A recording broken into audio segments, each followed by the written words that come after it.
Chapter 3 of the Adventures of Tom Sawyer by Mark Twain.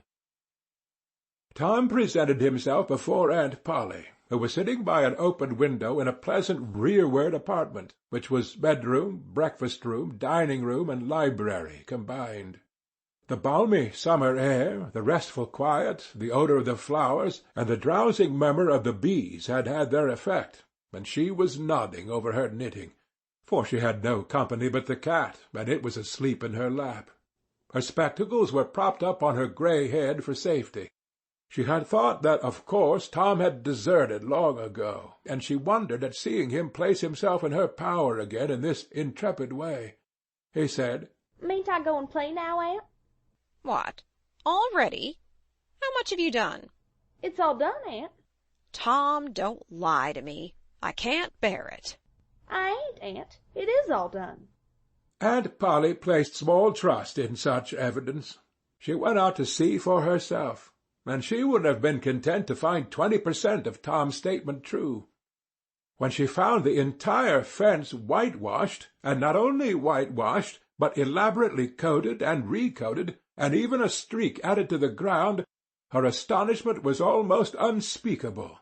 She said, "Well, I never! There's no getting round it. You can work when you're a mind to, Tom." And then she diluted the compliment by adding, "But it's powerful seldom you're a mind to, I'm bound to say. Well, go along and play. But mind you get back some time in a week, or I'll tan you." She was so overcome by the splendor of his achievement that she took him into the closet and selected a choice apple and delivered it to him, along with an improving lecture upon the added value and flavor a treat took to itself when it came without sin through virtuous effort. And while she closed with a happy scriptural flourish, he hooked a doughnut. Then he skipped out, and saw Sid just starting up the outside stairway that led to the back rooms on the second floor. Clods were handy, and the air was full of them in a twinkling. They raged around Sid like a hailstorm, and before Aunt Polly could collect her surprised faculties and sally to the rescue, 6 or 7 clods had taken personal effect, and Tom was over the fence and gone. There was a gate, but as a general thing he was too crowded for time to make use of it. His soul was at peace, now that he had settled with Sid for calling attention to his black thread and getting him into trouble. Tom skirted the block and came round into a muddy alley that led by the back of his aunt's cow-stable. He presently got safely beyond the reach of capture and punishment, and hastened toward the public square of the village, where 2 military companies of boys had met for conflict, according to previous appointment. Tom was general of one of these armies, Joe Harper, a bosom friend, general of the other. These 2 great commanders did not condescend to fight in person, that being better suited to the still smaller fry, but sat together on an eminence and conducted the field's operations by orders delivered through aides-de-camp. Tom's army won a great victory after a long and hard-fought battle. Then the dead were counted, prisoners exchanged, the terms of the next disagreement agreed upon, and the day for the necessary battle appointed, after which the armies fell into line and marched away, and Tom turned homeward alone. As he was passing by the house where Jeff Thatcher lived, he saw a new girl in the garden, a lovely little blue-eyed creature with yellow hair plaited into 2 long tails, white summer frock, and embroidered pantalettes. The fresh-crowned hero fell without firing a shot. A certain Amy Lawrence vanished out of his heart and left not even a memory of herself behind. He had thought he loved her to distraction. He had regarded his passion as adoration, and behold, it was only a pure little evanescent partiality. He had been months winning her. She had confessed hardly a week ago. He had been the happiest and the proudest boy in the world only 7 short days, and here, in an instant of time, she had gone out of his heart like a casual stranger whose visit is done. He worshipped this new angel with a furtive eye till he saw that she had discovered him. Then he pretended he did not know she was present, and began to show off in all sorts of absurd boyish ways in order to win her admiration. He kept up this grotesque foolishness for some time, but by and by, while he was in the midst of some dangerous gymnastic performances, he glanced aside and saw that the little girl was wending her way toward the house. Tom came up to the fence and leaned on it, grieving and hoping she would tarry yet a while longer. She halted a moment on the steps, and then moved toward the door. Tom heaved a great sigh as she put her foot on the threshold, but his face lit up right away, for she tossed a pansy over the fence a moment before she disappeared. The boy ran around and stopped within a foot or two of the flower, and then shaded his eyes with his hand and began to look down street, as if he had discovered something of interest going on in that direction. Presently he picked up a straw and began to balance it on his nose, with his head tilted far back. As he moved from side to side in his efforts, he edged nearer and nearer toward the pansy. Finally his bare foot rested upon it, his pliant toes closed upon it, and he hopped away with the treasure and disappeared round the corner. But only for a minute. Only while he could button the flower inside his jacket, next his heart, or next his stomach, possibly, for he was not much posted in anatomy, and not hypocritical anyway. He returned now and hung about the fence till nightfall, showing off as before.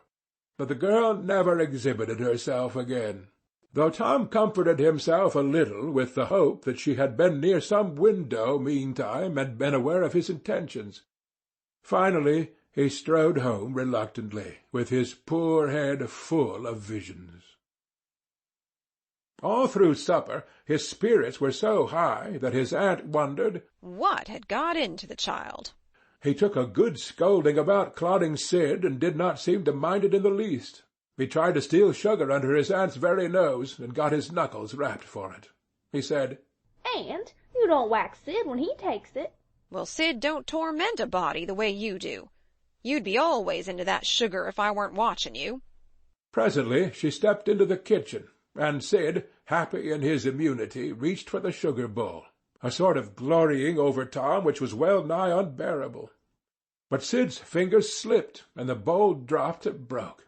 Tom was in ecstasies, in such ecstasies that he even controlled his tongue and was silent.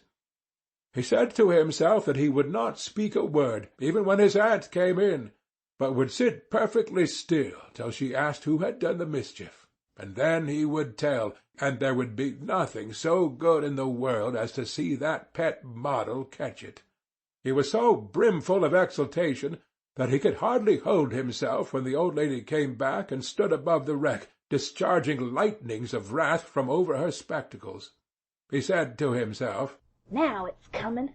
And the next instant he was sprawling on the floor.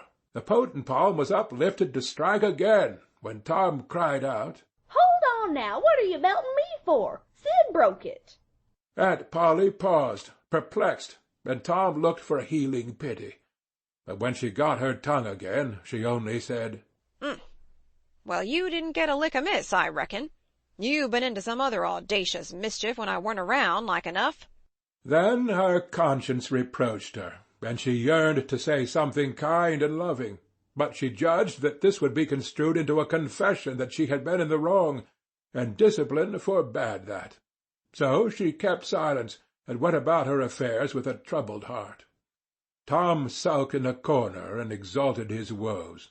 He knew that in her heart his aunt was on her knees to him, and he was morosely gratified by the consciousness of it. He would hang out no signals. He would take notice of none.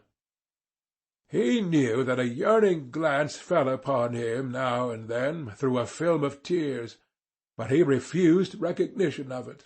He pictured himself lying sick unto death, and his aunt bending over him, beseeching one little forgiving word, but he would turn his face to the wall and die with that word unsaid. Ah, how would she feel then? And he pictured himself brought home from the river, dead, with his curls all wet and his sore heart at rest. How she would throw herself upon him, and how her tears would fall like rain, and her lips pray God to give her back her boy, and she would never, never abuse him any more. but he would lie there cold and white and make no sign, a poor little sufferer whose griefs were at an end. He so worked upon his feelings with the pathos of these dreams that he had to keep swallowing, he was so like to choke, and his eyes swam in a blur of water, which overflowed when he winked and ran down and trickled from the end of his nose. And such a luxury to him was this petting of his sorrows, that he could not bear to have any worldly cheeriness or any grating delight intrude upon it. It was too sacred for such contact, and so, presently, when his cousin Mary danced in, all alive with the joy of seeing home again after an age-long visit of 1 week to the country, he got up and moved in clouds and darkness out one door, as she brought song and sunshine in at the other. He wandered far from the accustomed haunts of boys, and sought desolate places that were in harmony with his spirit. A log raft in the river invited him, and he seated himself on its outer edge, and contemplated the dreary vastness of the stream, wishing the while that he could only be drowned, all at once and unconsciously, without undergoing the uncomfortable routine devised by nature. Then he thought of his flower.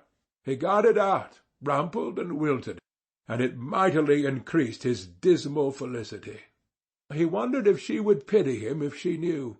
Would she cry, and wish that she had a right to put her arms around his neck and comfort him? Or would she turn coldly away, like all the hollow world? This picture brought such an agony of pleasurable suffering that he worked it over and over again in his mind, and set it up in new and varied lights, till he wore it threadbare. At last he rose up sighing, and departed in the darkness. About 9:30 or 10 o'clock, he came along the deserted street to where the adored unknown lived. He paused a moment. No sound fell upon his listening ear. A candle was casting a dull glow upon the curtain of a second-story window. Was the sacred presence there? He climbed the fence, threaded his stealthy way through the plants, till he stood under that window. He looked up at it long and with emotion. Then he lay down on the ground under it, disposing himself upon his back, with his hands clasped upon his breast, and holding his poor wilted flower. And thus he would die, out in the cold world, with no shelter over his homeless head, no friendly hand to wipe the death-damps from his brow, no loving face to bend pityingly over him when the great agony came. And thus she would see him when she looked out upon the glad morning, and oh, would she drop one little tear upon his poor lifeless form, would she heave one little sigh to see a bright young life so rudely blighted, so untimely cut down. The window went up. A maidservant's discordant voice profaned the holy calm, and a deluge of water drenched the prone martyr's remains. The strangling hero sprang up with a relieving snort.